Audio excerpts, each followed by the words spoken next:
కేవలం 7,999 up to 10 kgs వరకు బరువు తగ్గి అధిక బరువు నుంచి వచ్చే ప్రధాన సమస్యలను దూరం చేసుకోండి.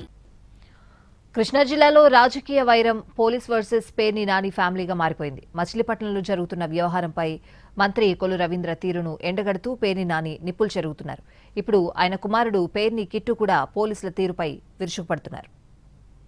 కృష్ణా జిల్లా మచిలీపట్నంలో రాజకీయాలు ఎప్పుడూ హాట్గానే ఉంటున్నాయి. పోలీసులు పేర్ని నాని ఫ్యామిలీ మధ్య రగడ నిత్యం రాజుకుంటుంది. కొల్లు రవీంద్ర మంత్రిగా బాధ్యతలు చేపట్టాక వైసీపీ నేతలను టార్గెట్ చేస్తున్నారని పేర్ని నాని ఆరోపిస్తున్నారు. మచిలీపట్నం మేయర్ విషయంలో అప్పటి చిలకలపూడి సీఐ వ్యాఖ్యలపై పోలీస్ స్టేషన్లోనే పేర్ని నాని సీఐ నబీకి మధ్య వాగ్వాదం జరిగింది. ఆ వీడియోలు సోషల్ మీడియాలో వైరల్గా మారాయి. మేయర్ను తక్కువ చేసి సీఐ మాట్లాడారంటూ ఆయనతో స్టేషన్లోనే పేర్ని నానికి మధ్య మాటలు గట్టిగా జరగడంతో ఎస్పీ విద్యాసాగర్ నాయుడు కూడా స్పందించారు. పోలీసుల పట్ల ఇలా ప్రవర్తించడం సరికాదు అంటూ పేర్ని నానిపై ఆగ్రహం వ్యక్తం చేశారు. జనసేన జెండా దిమ్మ ఏర్పాటుకు సంబంధించి పేర్ని నాని నివాసానికి సమీపంలో పెద్ద ఎత్తున పోలీసులు మోహరించారు.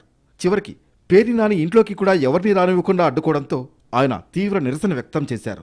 ఈ సందర్భంగా పోలీసులు పేర్ని నాని మధ్య డైలాగ్ వార్ నడిచింది. ఇప్పుడు మచిలీపట్నం సర్కార్వారిపేటలో కొందరి ఇళ్లను మున్సిపల్ అధికారులు తొలగించడం దుమారం రేపింది. ఈ విషయంలో పేర్ని నాని కుమారుడు మచిలీపట్నం వైసీపీ ఇన్ఛార్జ్ పేర్ని కిట్టు తీవ్రంగా స్పందించారు. ఈ విషయంపై నిరసన వ్యక్తం చేసే క్రమంలో పేర్ని కిట్టుకి యనగుదురు సీఐ పరమేశ్వర్కు మధ్య మాటల యుద్ధం సాగింది. ఈ వీడియోలు కూడా సోషల్ మీడియాలో వైరల్గా మారాయి. ఇదే సమయంలో పామరకు సంబంధించి ఒక మహిళ విషయంలోనూ పోలీసులపై పేర్ని నాని విమర్శలు చేశారు.